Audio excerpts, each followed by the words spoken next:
Here are 5 personal finance tips I learned in my 20s I'm going to keep for the rest of my life. Number 1, cash over credit.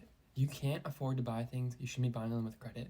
Instead, you should be buying stuff with cash that you can't actually afford. If you're in consumer debt, you should get out of it right away and stay out of it forever. I used to do this all the time. I used to spend so much money for my credit card, max it out, and buy stuff I could not afford. It took me so much longer to pay it off and use credit. So I finally made a mistake and figured out I need to start buying stuff with cash and not credit. Secondly, invest consistently. No matter how much money you have, if you're investing consistently, time and compound interests are on your side right now. If you stay consistent, over time the money will build up and you become a millionaire over time if you keep being consistent and invest whatever you can. Your 20s are the best time to start investing, especially if you're using tax-free accounts. For example, I live in Canada, so I'm using the tax-free savings account first to make sure I maximize it every single year so I'm getting tax-free gains on my investments. Number 3 is stop comparing yourself to other people. This is one of the hardest things to actually do, especially for people in their 20s. I used to struggle with this a lot when I was younger, because I compared myself to other people who had nicer things, more money, nicer cars, going on trips. I just kept comparing myself to other people, and I knew I needed to stop doing that.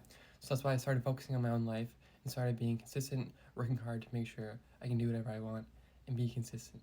Number 4, wealth is not built overnight. There is no such thing as getting rich overnight. People who do, you don't see the actual work that they're actually doing. The compounding interest of investing, working hard, building companies, it doesn't happen overnight, so it takes time and something you need to actually learn about being consistent, putting the effort in over time, and eventually it will pay off. It won't happen overnight, so make sure you stay consistent. Lastly, for number 5, it doesn't matter how much money you actually make, but it does matter what you do with this money. So many people actually make so much money, over $100,000, but yet they're still in debt because they're overspending, overconsuming. People who live below their means, who make $50,000, $60,000, are actually better off than those who make 100 grand and are spending way too much money and overspending, which put them into debt.